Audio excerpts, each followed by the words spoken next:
Good morning. We're live from San Francisco Bird and Beckett Bookstore in Glen Park. My name is Denise Sullivan, and this is the San Francisco Live's Live Talk series. Really happy to have a premier San Franciscan medical professional, Dr. Ahimsa Porter Sumchai, better known to her friends and fellows as Dr. Ahimsa.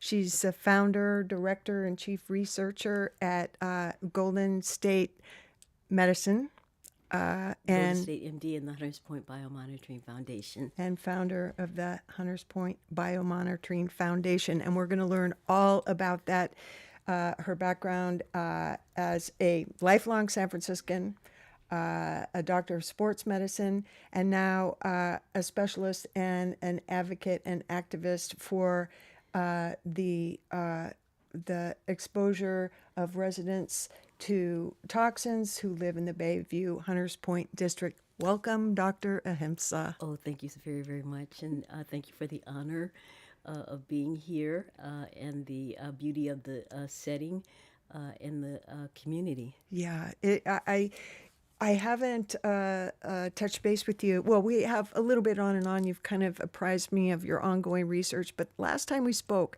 it was at the top of the pandemic. I'm pretty sure we didn't have vaccines yet, and you were operating the biomonitoring clinic, and so much has happened in these last 3 years in terms of the research findings, the growth of the clinic, and first things first.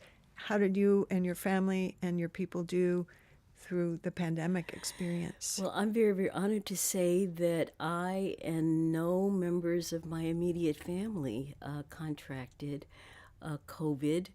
I'm not sure what to attribute that to. Personally, I, try to take a lot of measures to enhance my immunity. I'm a big believer in sleep. I believe in Linus Pauling's research on vitamin C. I take about 1 gram a day. I certainly exercise the kinds of preventive measures that were shown to be effective. But we did operate the Hunters Point Biomonitoring Clinic during the pandemic in a region of the city that at that time had the second highest COVID-19 case rate, and now has the highest. Additionally, the 94124 zip code in Southeast San Francisco in general has the worst air quality. In addition to the COVID pandemic, you'll remember that we had one of the worst California wildfire seasons. In some ways, the pandemic helped us because it drove public awareness around health disparities, and there was greater focus on cardiopulmonary diseases as a risk factor for COVID. And Al Gore early on was one of the first people on a national level to bring to public awareness the correlation between COVID severity and people who were being exposed to toxic air contaminants. Wow. So that's an interesting point because at that time, like you said, the city wasn't necessarily taking any active measures to protect the population that was most hard hit.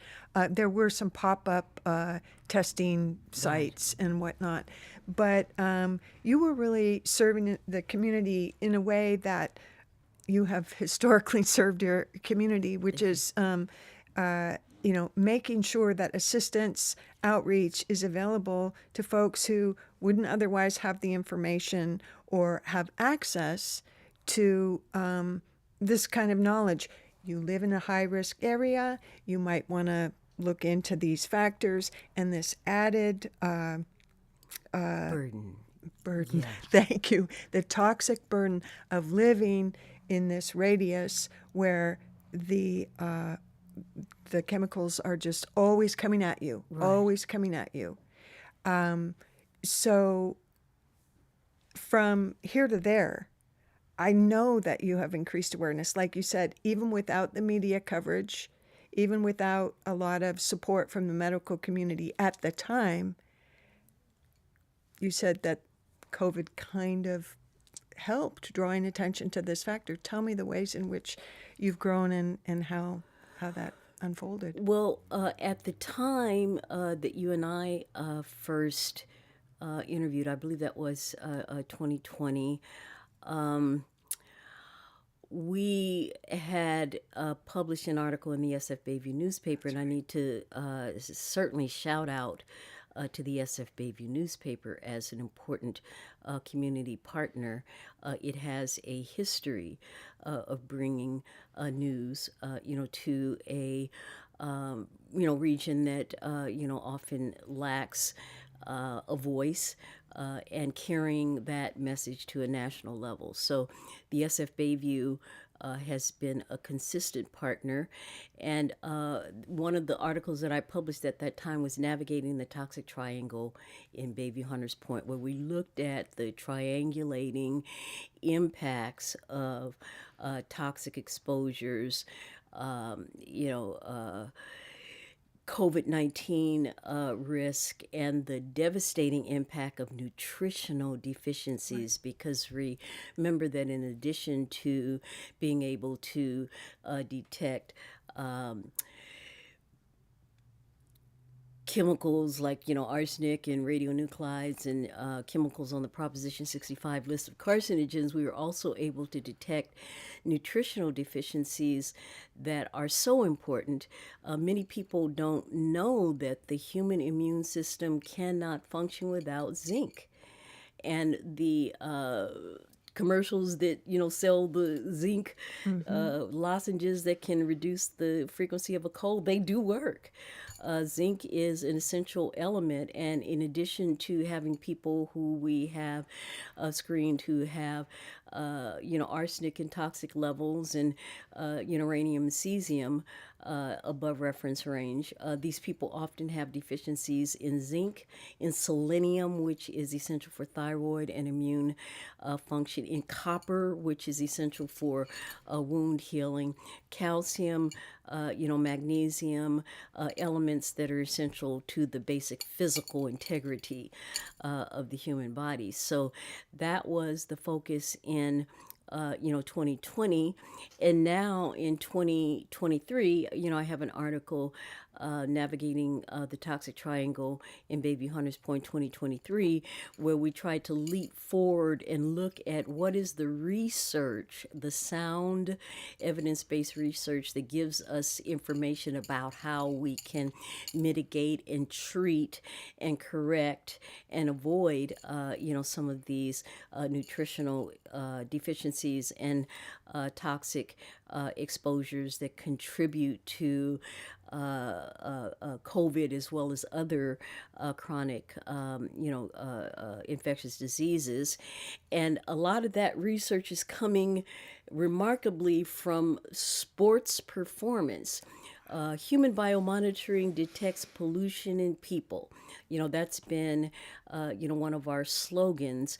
But human biomonitoring is a biotechnology that is being broadly applied to nutritional analysis and personalized medicine and sports performance enhancement, where it's become very, very lucrative.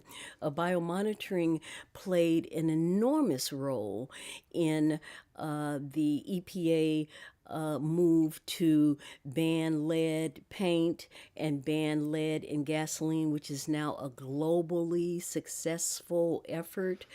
That was based on human biomonitoring studies that detected elevated lead levels. So where we're seeing biomonitoring most effective in public health is in environmental public health, in doing what we're doing, detecting exposures and identifying the source of exposure, and doing what is necessary to prevent those exposures. Wow, that's a great explanation for folks who might not be familiar with the terms, like what is biomonitoring. But we all know that lead is not good to have in your Right. environment, and yet we hear these other names of toxins that keep showing up.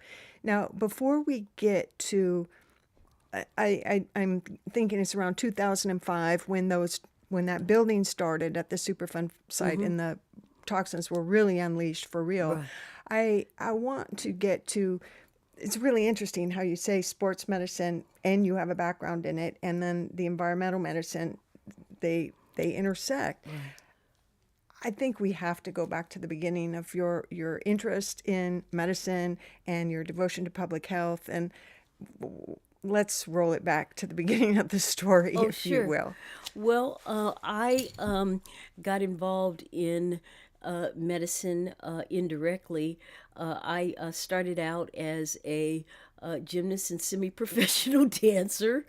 I was working with a dance troupe at San Francisco State University, and as part of those requirements, I was studying health science. And many of the people who were enrolled in health science courses were also nurses, and I was often mistaken for a nursing student. So that is kind of how I ventured in. I was working for Dr. Carlton Benjamin Goodlett, who was the editor of the Sun Reporter newspaper, publisher of the Sun Reporter newspaper, as well as the president of the National Newspaper Publishers Association and the Bay Area chapter of the NAACP in the 1970s. He brought me on as editor at large to cover Bayview Hunters Point because he saw it as an emerging area of the city. He had that vision. And he ultimately also moved me forward as a women's editor. I replaced Belva Davis, and I kept that assignment. I think Dr. Goodlett would be, proud of me for keeping that assignment. We have a beautiful watercolor that was created by his, faithful secretary Eleanor Ullman in the foyer of the clinic. But Dr. Goodlett called me into his office one day and he said, "You should go to medical school."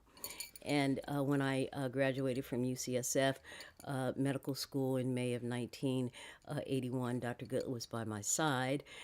It was a struggle, getting through medical school. And I had a baby along the way, and that, made it even more difficult. But my journey in medical school took me in a lot of directions. I, ended up in surgery and neurosurgery training, and that was just really a kick in the teeth.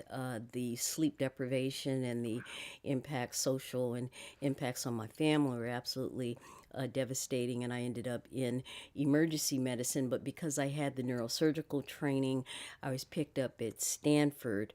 They had started a new fellowship on the Stanford Life Flight helicopter, and they needed someone small enough and crazy enough, to go up on a helicopter at 3 o'clock in the morning and scrape people off of freeways. And because, again, I had the neurosurgical training, a lot of what we're seeing were head and spinal injuries, and a lot of those people had to be transported to the regional spinal care facility at Santa Clara Valley Medical Center, and they had stringent standards for airway management as well as spinal stabilization. And I was in emergency medicine for about 20 years, got, burned out. A lot of the symptoms that are now being commonly described as physician burnout. Took a break, came back to, fitness and nutrition out of, my own personal needs, but in recognition that health and wellness was what was on the horizon. I mean, people, the demand from people was not just for doctors who could make you well, but for doctors who could optimize, your capabilities, make you more, make you stronger, bigger, stronger, and live longer. And health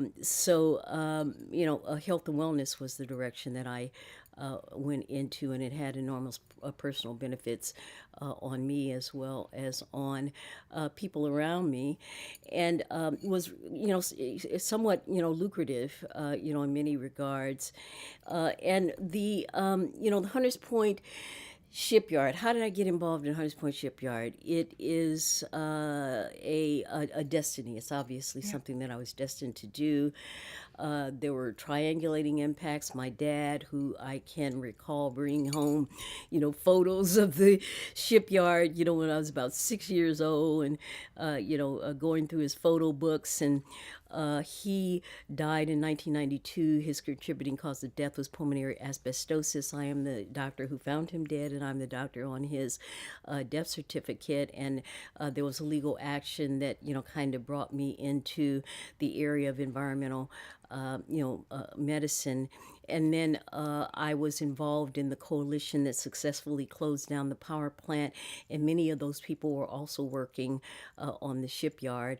And then most significantly, in 2000, that industrial landfill at the shipyard burst into flame, and it smoldered underground for several weeks. And that literally and metaphorically sparked a lot of focus and galvanize activism in the community. And I was elected to the Hunters Point Shipyard Restoration Advisory Board. And then in 2001, I founded the radiological subcommittee, just as all the information was being declassified about the extent of radiological contamination and the radiological activities that had gone on, at the shipyard.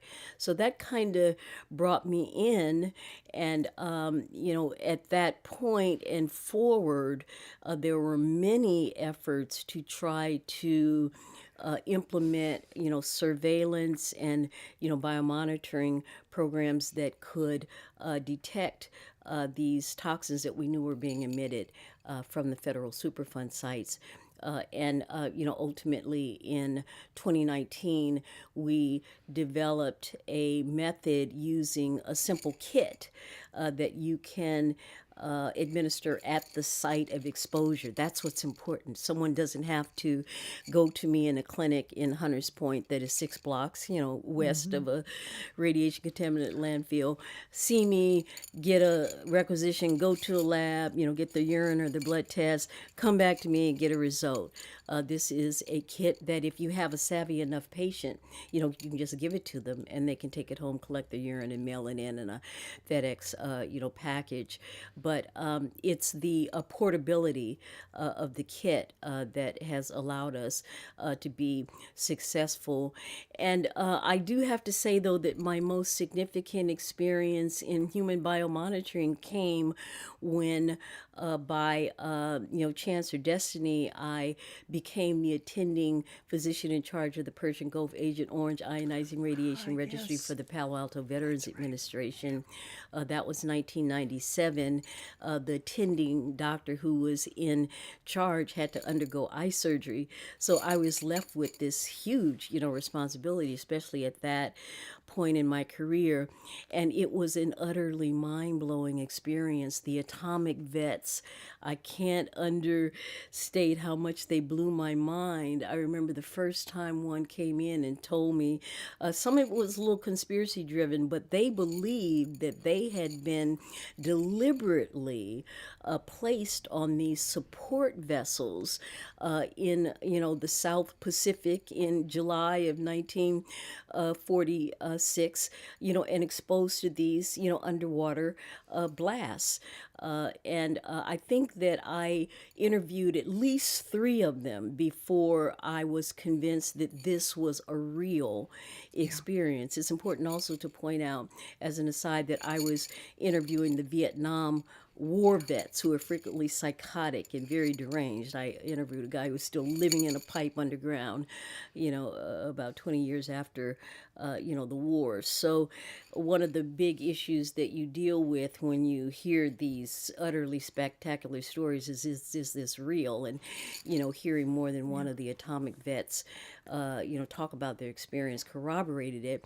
And then in 2000, when the HRA was being developed, that historical radiological assessment of the Hunters Point shipyard, there it was in print.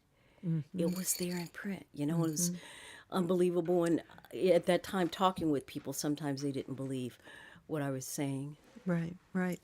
Yeah, this idea of the toxic registry and how that impacts generations, and this idea that you learned it at the VA, but now you could apply it to the folks in Hunters Point Bayview, and that this mapping process I'd like you to speak to that identifies the radius and the occurrences Right. of the cancers and the toxic load that circle the Superfund site is it's undeniable. Right. Now that you have this on paper, right? And Yes. you continue to collect. Just maybe if you could break it down a little bit more, the importance of this documentation and having the registry as an ongoing tool Right. for your work. Okay.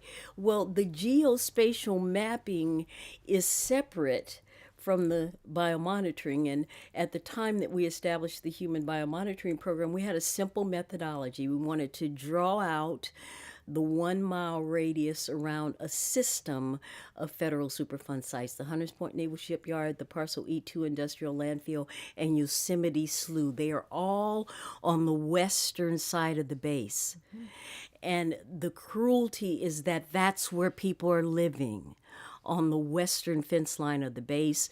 And even more astounding is that the fence line is unfortified. There are, naked chain metal fences across the street from children's playgrounds and churches and, homes and historical mansions, in this, region. And, so again, we wanted to just draw out that 1 mile perimeter, test people with this urinary screening that was capable of detecting 35 potential toxicants, many of which are chemicals of concern, radionuclides of concern, at the Hunters Point Naval Shipyard that the EPA and the Navy agree are there, and just see what we could detect. And what we detected is what I call Hunters Point P. There's a profile of elements. We've been challenged about things like, manganese and vanadium that we were detecting like at about 80% of frequency, but beyond manganese and vanadium that have 100% detection frequency in shipyard soils, there are elements like thallium, which is an ugly element. It was banned as a rat killer because it's so dangerous to human health. We see thallium and arsenic, another rat killer. Arsenic alone obviously is enough, to kill you in toxic concentrations.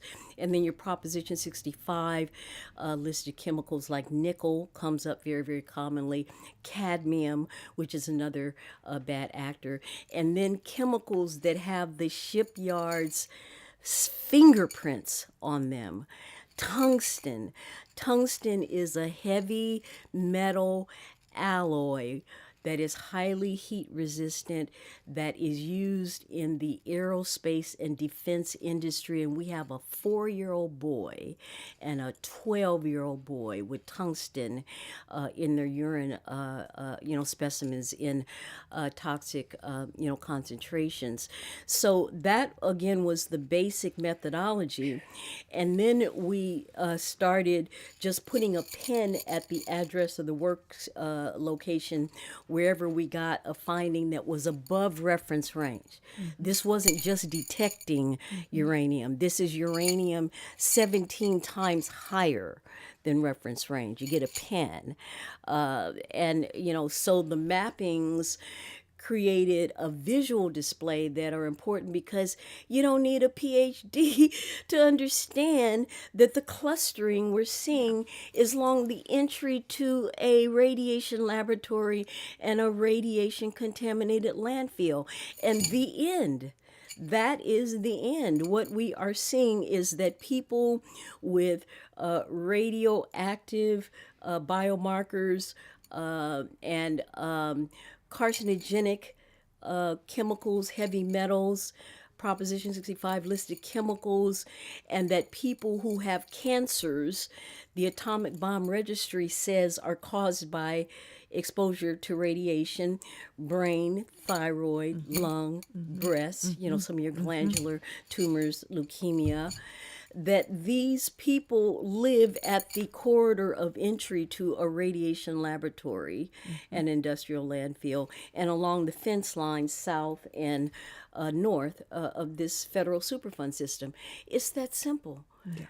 I had an opportunity to meet last year with very high level EPA officials, and I was amazed to, find that the Navy was there, and Navy legal representatives, and the San Francisco Department of Public Health and the California Department of Public Health. And I started out by saying, I'm not here to convince you that people are being exposed to toxins from a federal Superfund site, where there are active excavations and demolition and building, going on, and they live 50 feet from, a fence line that doesn't have, dust curtains on it. You are intelligent people. We are intelligent people. When the Hunters Point Shipyard was put on the federal Superfund list in 1989, it was one of the most toxic properties in the United States. It had a EPA hazard ranking score of 80 overall and 100 for groundwater migration. That corresponds to 80%, 100% risk of human exposure, to these toxins. So that was the role of the mapping. And then the most important thing that we did in 2022 was we targeted people at the western fence line and rescreened them. Yes. And then Dr. James Dahlgren, who is a world-renowned environmental toxicologist, Dr. Dahlgren was an expert witness in the Aaron Brockovich case, the first and largest toxic settlement in the United States. He came in and did a speciated 24-hour urine analysis that was capable of detecting products of nuclear fission, and detected, plutonium and uranium and species in people. So what we were able to show in my screenings was active and worsening exposures. And then Dr. Dahlgren's screening showed products of nuclear fission specific for the Hunters Point Naval Shipyard. There's only one place in San Francisco, and there are a few places in the world where you can be exposed to plutonium, and certainly to have plutonium detected in your body, in elevated concentrations is specific, 100% specific for the Hunters Point Shipyard. So that's what we did in 2022, and now we are focused in 2023 on ways to mitigate and prevent and seek recovery for the damages that these people are experiencing. Yeah, absolutely. There is no debate, like you said, and you met with this panel, and so the question is now, what are they going to do to help people? And mind you, there are still artists and residents who are occupying that land, and to their own detriment. What is the feedback, if any, from them? Are they not aware? Do they not care? And have you appealed? I have. I screened an artist. I was amazed. She is a well-known shipyard artist who does very, very well, who looks like an aerobics instructor, very, healthy. And I didn't anticipate a screening that was as significant as it was, but she did come back with cesium and uranium in concentrations above reference range, as well as the manganese and vanadium. So the population that concerns me most, that I think is most unethical, are the workers in Building 830. These are state workers, UCSF workers, who are within 200 feet of the landfill. The Navy is excavating the landfill in front of them, and we've screened about 15 current and former employees. That is the population that I think is most, exposed, that is on the base.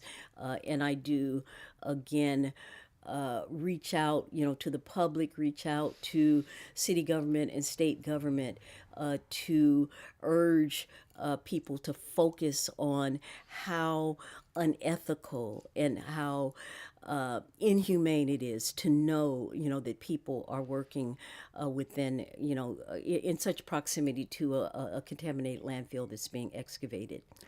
These are healthcare professionals. It's hard to wrap your mind around that a health Right. care, a medical institution, and its workers would be, not to Exposing. mention just everyday people and children and Yes. elders and historically black communities Right. surrounding the area.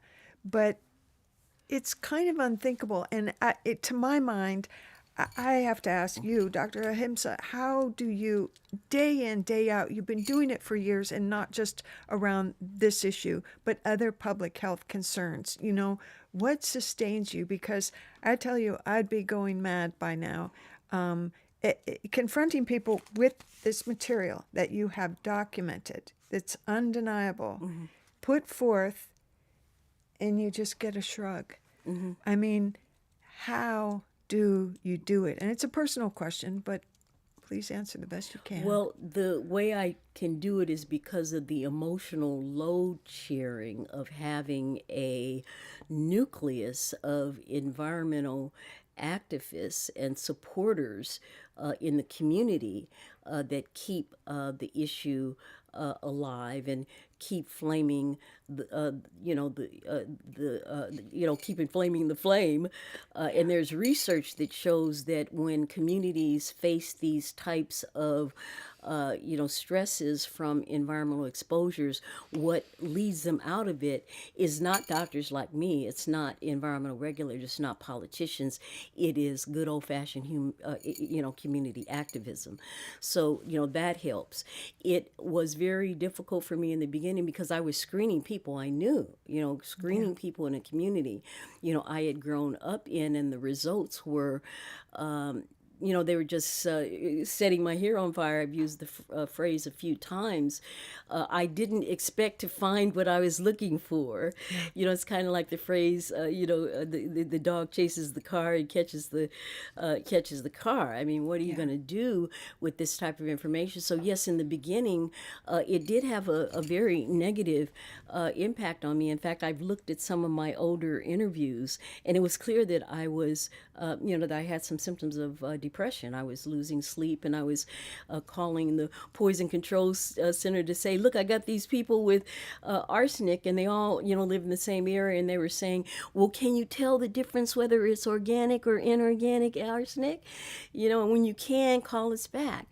But what has happened in recent years, again, is positive support from people like you. We really have gotten a lot of positive media support. The SF Bayview sustains us. KQED did some work that was very scientifically grounded, especially around the sea level, ground level rise, the bolstering effect we got from the civil grand jury. I think I spent about 4 hours, with them in 2 interviews, and gave them, Ahimsa Sumchai's greatest hits. I just gave them all my, information that contributed, to that report. So there are some things that bolster our work.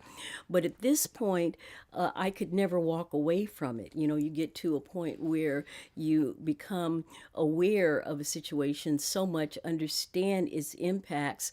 One of the things that drives me most is that children's playground at the entry to a federal Superfund site. There is a children's playground, at the main gate of a federal Superfund site, laboratory, and industrial landfill. I've asked EPA test, the children's playground. I filed a National Response Center complaint to get the dust barriers erected along Lennar's parcel A2, where they had a fence line that didn't even have dust barriers, across the street from the Kahid infant daycare program. Some of this is unbelievable. I will say that Washington Post sent a news team out in July of 2022, and they got photos of that playground and that fence line and the proximity to the landfill. And my understanding is secondhand information. My understanding is that the Washington Post investigative journalist is writing a book. So things are at least getting more recognition. The most important thing that has happened to us, though, is that we met with the UC Berkeley scientist Rebecca Abergel and oh gosh, I'm going to block on his name. Jonathan Reese. They're both PhDs, and they have developed a groundbreaking oral chelator. It's called HOPO TX, and it is right on time, for the nuclear age exposure that we're looking at, globally in Eastern Europe. But HOPO-TX is an oral chelating agent, a pill that will leach some of the worst chemicals that we are detecting from the human body, and they include gadolinium. It works best on plutonium. It works on cadmium, which is a really ugly, chemical that we're detecting. And HOPO-TX is currently in clinical trial phase. So we are looking at the prospect of having a pill that people can take to get rid of these chemicals from their body, but preserve the important elements like zinc that I talked about, calcium, the things that you absolutely need, copper, the things that your body needs for its immune health and integrity. Wow, that is a breakthrough. And if it's okay, if you want to talk about a couple of the case studies, so to speak, folks who you have worked with, I know that people have lost their lives, and there are people who are living with cancers and other consequences of the toxic burden. So, will they be eligible for these trials, and will it help them at whatever stage they're in with their recovery or just living with the cancers? And but how are they doing in general? Well, a Pick a number few. of people are public, about their findings. That really relieves me of an enormous amount of stress as a medical doctor. I should also say that has been remarkable. People like Ariane Harrison is really carrying the flame on behalf of her mom, Marie Harrison, the mother of the environmental justice movement in Baby Hunters Point. Marie, of course, died of a chronic fibrosing disease of the lung. She was a non-smoker that is known to be caused by exposure to toxins. And Ariane's sister contracted breast cancer. I believe she was in her 20s, and then her dad died of a cancer. He had two cancers, and Ariane's screening is one of the most devastating that we have conducted. And then Dr. Dahlgren also screened her and detected plutonium and uranium. And so, spokespeople like Ariane are really, carrying the torch for us. One of the most significant cancer trends I shared with you is the breast cancer necklace, which is utterly astounding. This is a ring of women with breast cancers that encircle the base, north to south, and along the western perimeter, there are three women with breast cancer living within 3 blocks of one another. There are 2 women with breast cancer living a block apart. There is a cluster of cancers along Cuseda Avenue where Marie Harrison and Ariane and the family lived. That is the Cuseda garden initiative. This is where people are eating food from a garden that is on a direct trajectory 6 blocks west from the Parcel E2 landfill. I have asked the EPA to test the garden, and I also have some soil kits that I want to personally use there. And then, so the other trend is the detection of 3 childhood cancer deaths that are all potentially wrongful deaths that are within, the 6 block perimeter of the landfill. And then I think probably the most important finding to date is the mapping of a 2-year-old girl who died of a rare childhood cancer in 2020. And in 2021, her mom completed radiation therapy for breast cancer, and they lived at Parcel A. So that is a really, really significant, finding. So, in summary, what we have found is that the greatest risk of exposure, hands down, is for people living within 6 blocks of the federal Superfund site. The majority of our clustering, people with, chemical contaminants, people with cancers and environmental illnesses, is within 6 blocks. So that is anything east of 3rd Street from about Evans to Carroll. And the toxic registry consists of 60 people who you could walk into a courtroom and get a settlement or a verdict on very, very quickly. These are 60 people, most of whom currently live within 6 blocks of the base. All of them have risk of exposure, evidence or proof of exposure, including biomonitoring findings, and secondary evidence of disease. We have a minister with 2 different brain cancers in 2 areas of his brain. We have a woman living on Oakdale, an artist who has multiple brain tumors, underwent surgery for breast cancer, and her dog died of a sarcoma related to radiation exposure. These kinds of cases where it is outside of, probability, that you would see, this kind of a trend. So we are establishing cause and effect between environmental exposures and expressions of disease, and that is one of the biggest things that I think that we have accomplished. As a testament to the credibility of what we're doing in 2021, the U.S. EPA went to Cancer Alley, Louisiana, and did the same thing. They drew the 1-mile radius around that neoprene, Dinka neoprene plant, one of the most polluting industries in the nation. There's only one plant that produces neoprene. Chloroprene is a chlorinated gas that is emitted with the neoprene production, and EPA went in there and they did urinary screenings and they tested the air, and they got chloroprene in that perimeter in an area where the cancer risk is 47 times higher than the rest of the nation.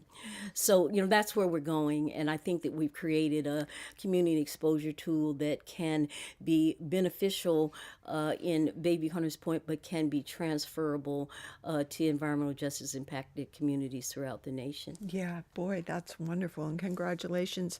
That situation in Louisiana, I remember it was the carpet capital. And we know that carpets have all kinds of, toxins. Yeah. And we've known this for a long time. But like you say, we're just now getting to this phase. But thanks to your research and those of your fellows that we can finally bring this to national attention. And sure, there are the high-profile cases. And here, I think, among a certain community membership, this situation at the shipyard has been an ongoing, very pressing concern. That said, there are other folks who are just becoming aware now. And Right.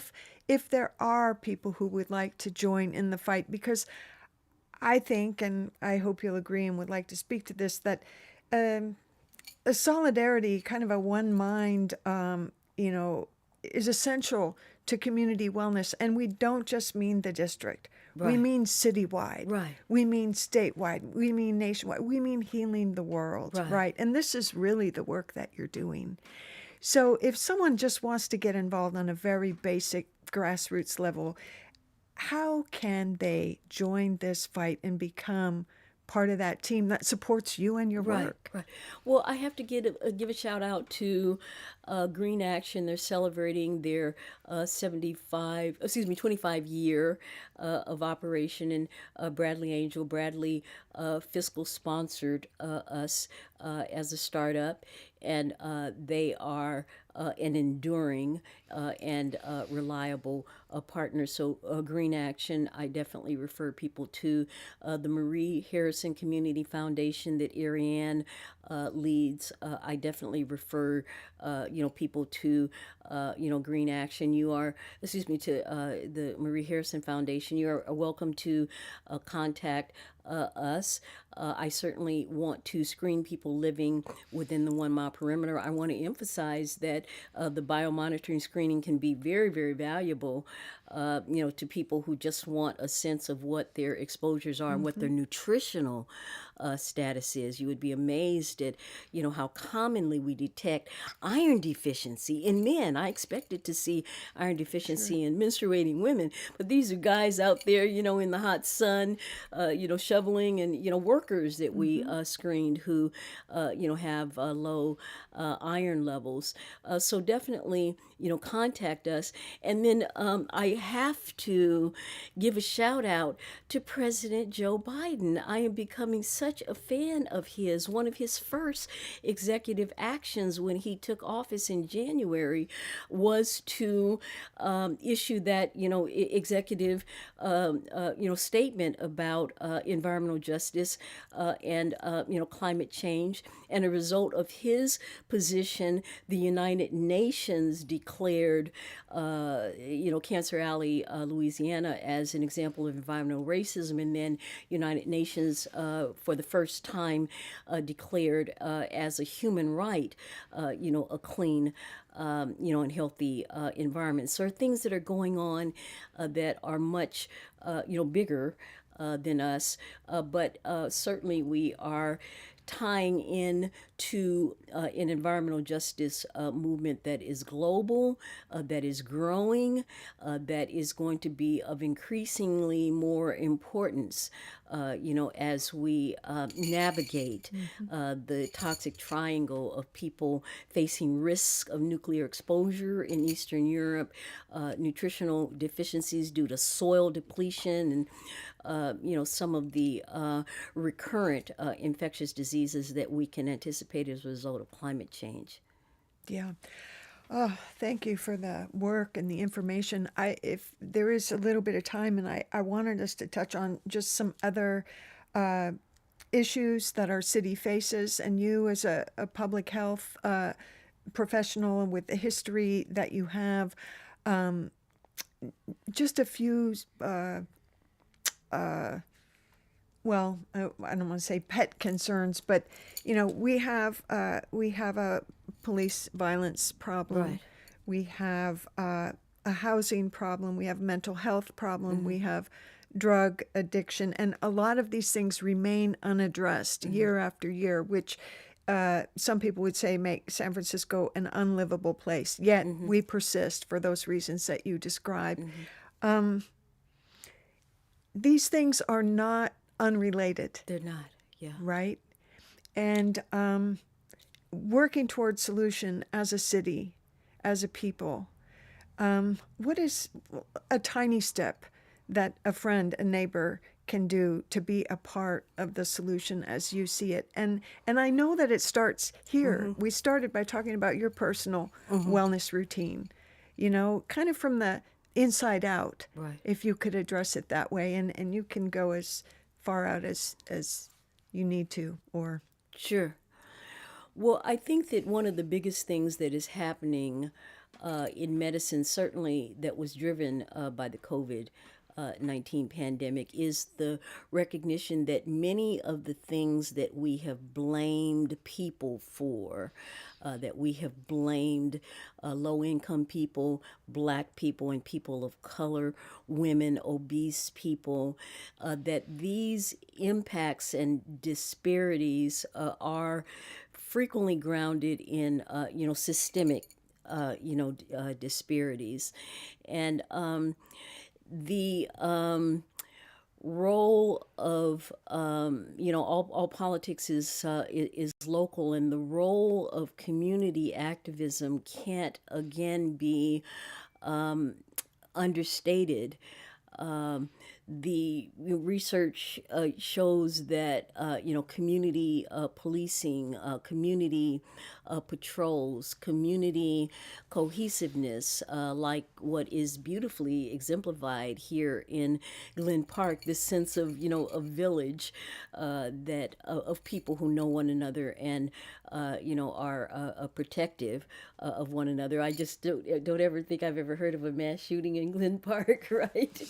And certainly I would seek refuge in this bookstore, in the event of a major, existential event. So, it starts at the community level, and I have been blessed in my career with working at some very, very high levels and in environments that were very prestigious, if not precarious. From a neurosurgical operating room where I actually closed on craniotomies, and in the back of a helicopter where I performed CPR on people in cardiac arrest. But the most valuable work that you can do is when you come home. Okay, and you can come home.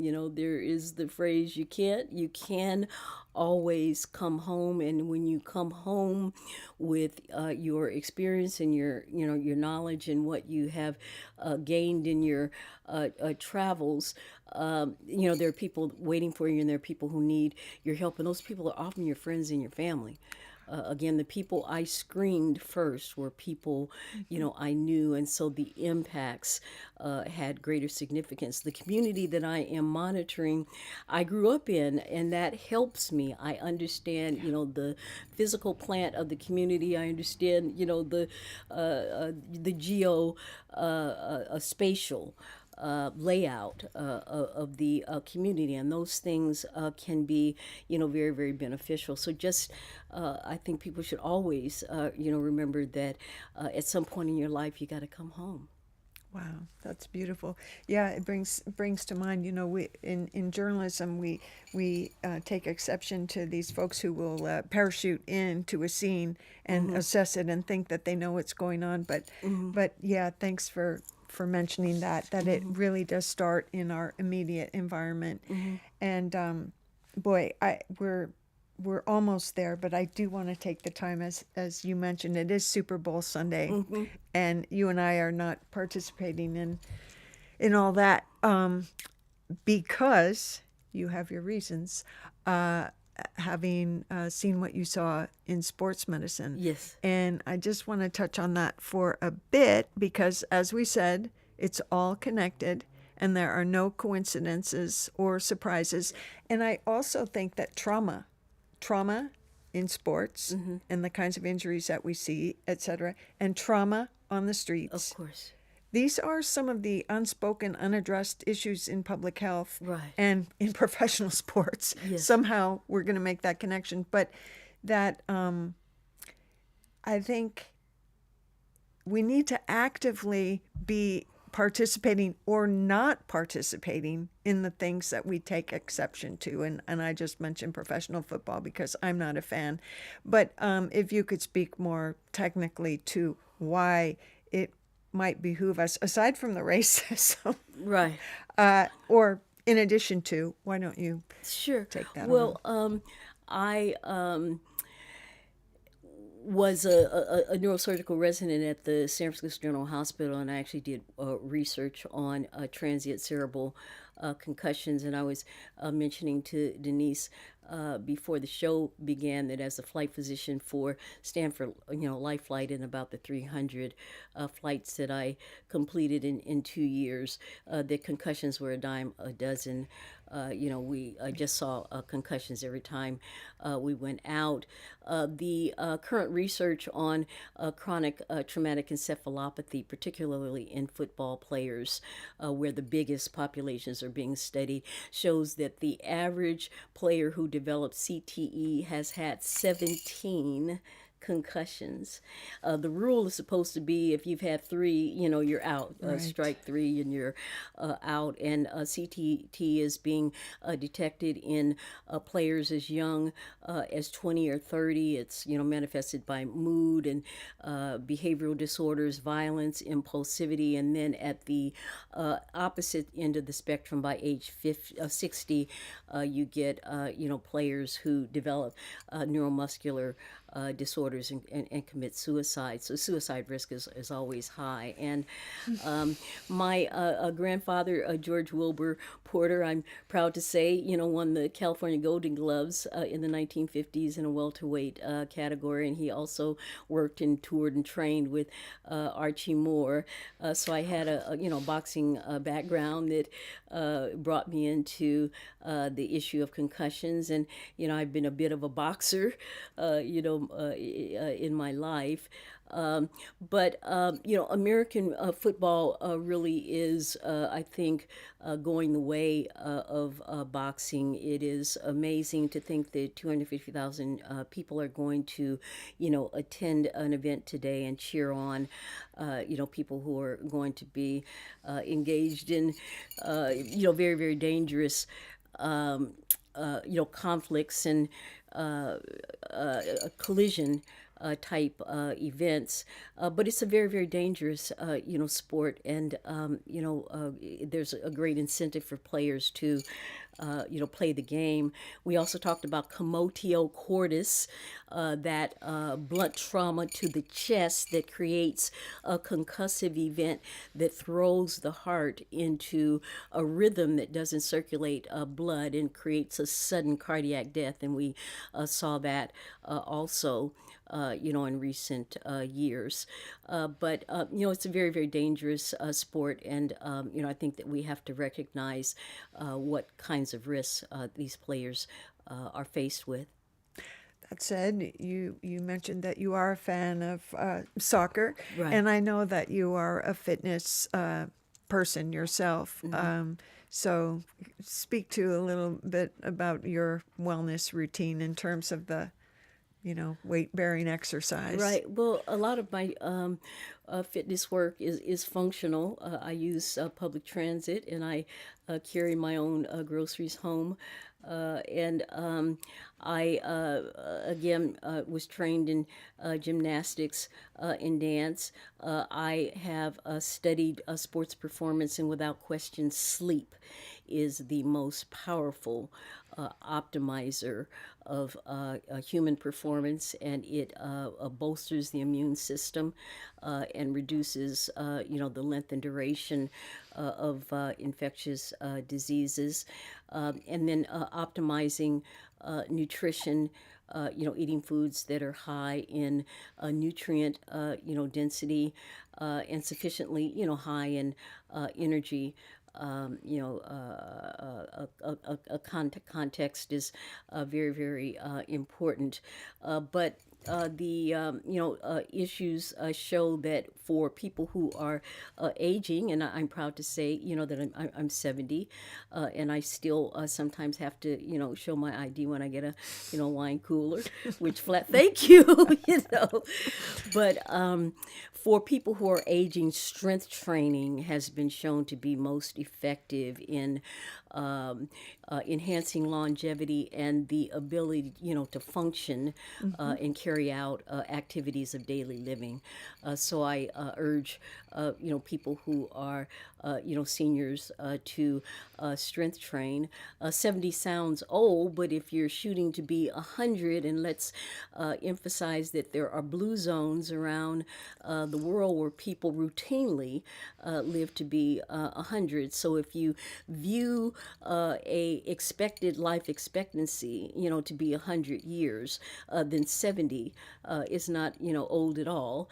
But you need to prepare for living that long, and you don't want to live that long and be in a diaper and have your kids, have to, bring you your meals on wheels, So Wow. Well, I have to say that on this series of talks, we've had people who deliver meals to the elderly. We've had people who, make sure that folks get fresh food. We've had artists, we've had activists, people who care for the people on the street, but we have never had a doctor with your breadth of experience and knowledge, and I'm so honored that you took the time. It's been a real privilege to speak with you then and now. Dr. Ahimsa, thank you for the work thank that you. you do for our city and for everyone, for the world. Thank It's been a pleasure having you here today. All right, makes my day. Yeah. If people want to reach you, give the .coms and whatnot if they want to reach the clinic.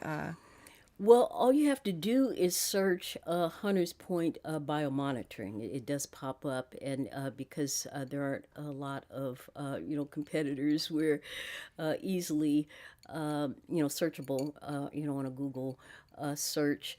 The simplest email for me is just asumchai@icloud.com, but you can search me and get in contact with me, and I do welcome the opportunity to screen people and to talk people about the work that we're doing. Thank you so much. Golden State MD, Dr. Ahimsa, thanks again. And we'll see you next month at San Francisco Live's live talks from Bird and Beckett in San Francisco. Thank you.